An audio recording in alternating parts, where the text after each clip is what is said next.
everybody?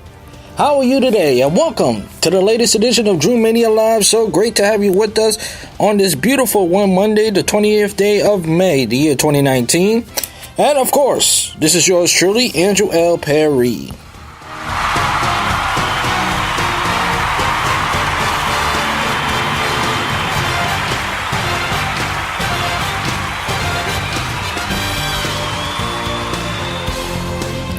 Yes, indeed. As always, coming to you live and answering from the busy streets, which is Brooklyn, New York. And today I am inside the campus of Long Island University, which is located in downtown Brooklyn, New York, as I chat to you what is happening in the world of sports. We have a busy sports weekend to recap, and we got a lot of baseball to talk about as far as the Yankees going to Baltimore to face the Orioles. The Mets is going to play. We have more on the Mets later as the Mets look into waking up their bats. We'll start off something that I never done before in the show, and I'm gonna start off with the PGA Championship was the by far the biggest sports crave of the weekend as Brooke Koepka won his back-to-back titles.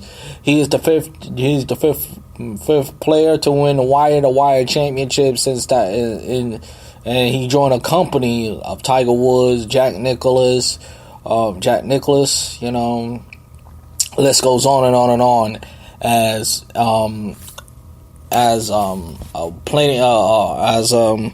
I'm not a golfer. I'm going to be honest with you. I'm not a golf guy, but what I saw yesterday was really, really remarkable. And the thing that really jumps at me is how Beth Page Black, man, that I don't been to a lot of golf courses since I was a teenager back in when it was Kings Cottage, but that is a tough golf course, really tough.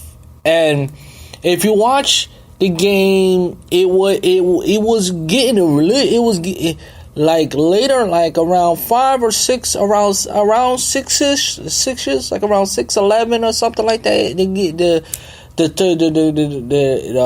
The game started to get a little interesting. I thought Justin was gonna. It looked like for a minute Dustin Johnson was gonna take the lead. He was hitting the ball very well. He was getting some bogeys and stuff like that. But Koepka is Koepka. He is a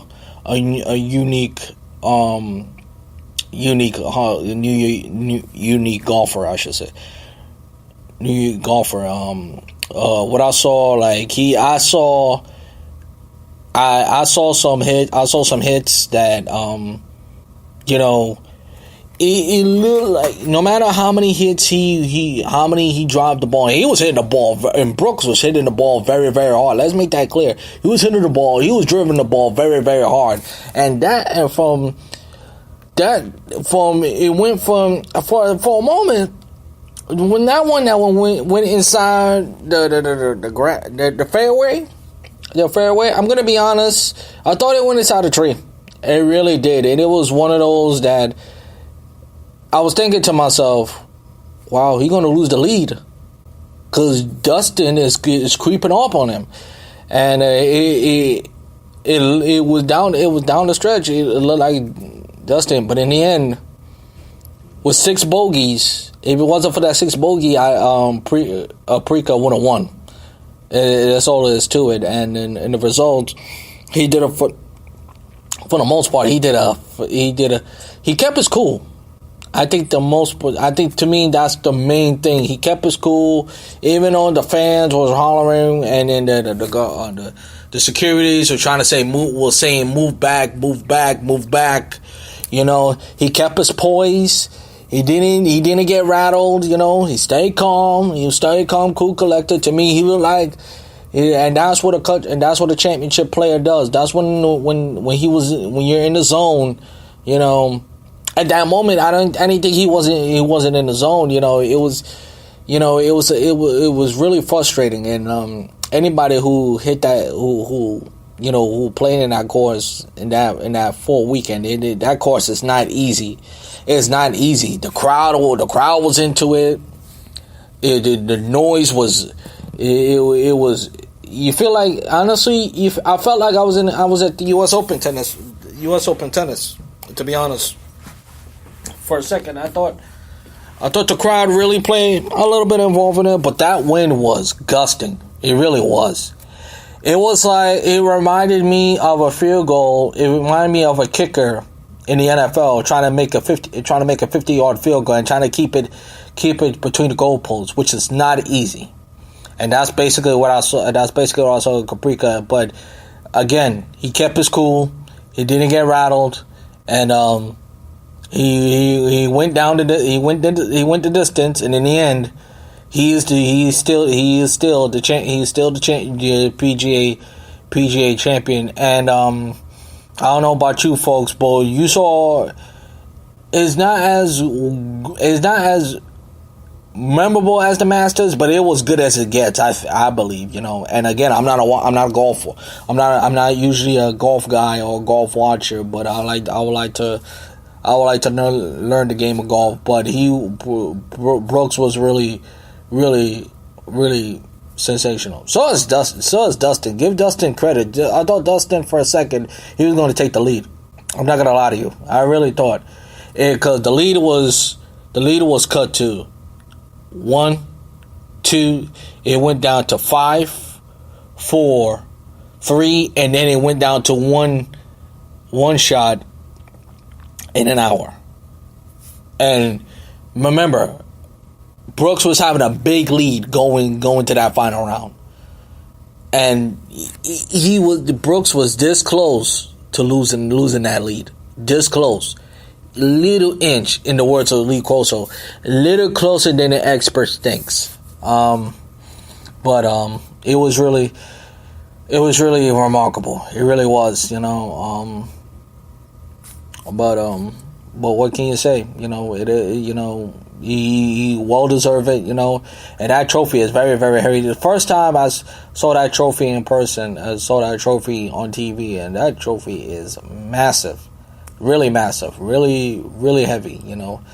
It could really strain your back, and really strain your back. I hope I don't know how you're gonna put it in your car, and stuff like that. Unless I don't know, I don't know. But it's really, really, really, really sensational with golf and stuff like that. And so we had the Masters. We had the PGA Championship. Now next month is the U.S. Open. Now and then we got the Open, and then in July it's I don't remember. I know there was six major golf tournament that I have on top of my head, but. I forgot the one that I had. I thought it was in my notes, but I don't have it. But nevertheless, it was what we saw was good golf yesterday. Well, that's basically what we saw. Tremendous golf that we witnessed yesterday, and it was, as I said, is as good as it gets. It really is. For those of you who went there in Formandale. In Bethpage Black, man, we saw one heck of a golf, 4 days of golf. It really was really remarkable. Yeah, and before I get to and of course, I have to talk about the Mets, and there are three things that come to my mind when it comes to the Mets. Here we go again.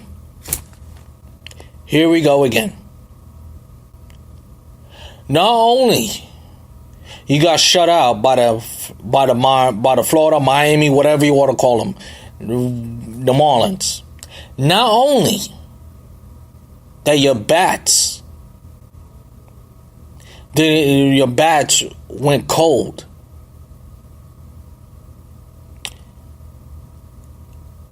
But your biggest star, and you can make, and Mickey Callaway can make excuses for him all you want. Robinson Cano has been awful. He has been. He have gotten no hits. He have not hustled. He's playing, he got his head up his ass. That's basically what you're seeing. And the reason why the Mets signed him is because he was a tremendous hitter, tremendous fielder.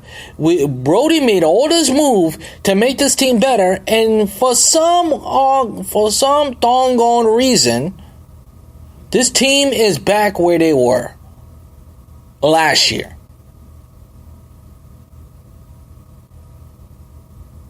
They're in third place, not going anywhere. And they're heading towards irrelevant baseball.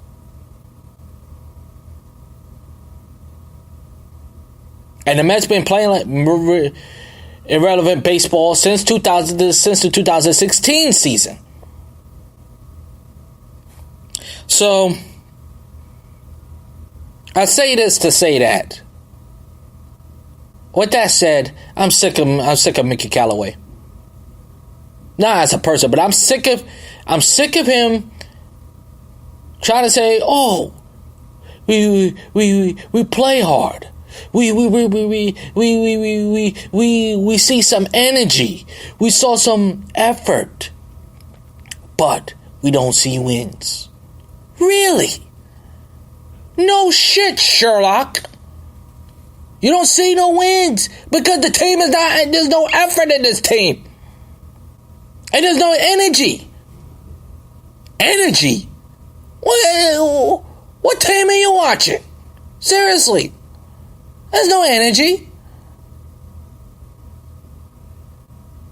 They look like a Walking Dead, the baseball version.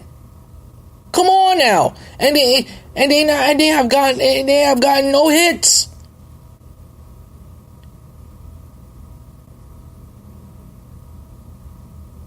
Okay, no, you got swept by one of the worst teams in baseball, the Florida Marlins, and you okay with that? That's unacceptable. This is the year they're supposed to win the division or supposed to compete for the wild card, but I guess we're nowhere near that.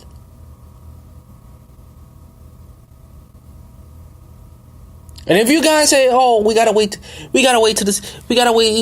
till early in the season," wait till the season. Go right ahead. I'm not gonna fault you for that.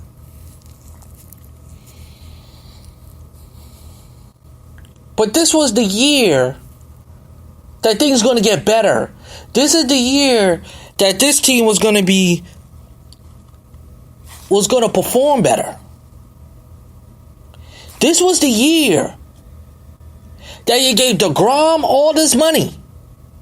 And I told you this before the season started. Wait, if he can't do that, if he can't perform the way he did last year, then you know what? Don't give him an extension. And look what happened. But that's not the reason why the Mets are not performing. They're not performing because two things. They're not hitting, and Robinson Cano, and it's all started with Robinson Cano. He has looked awful. Awful. And now the more you think about it, I see why the Yankees didn't give him that money.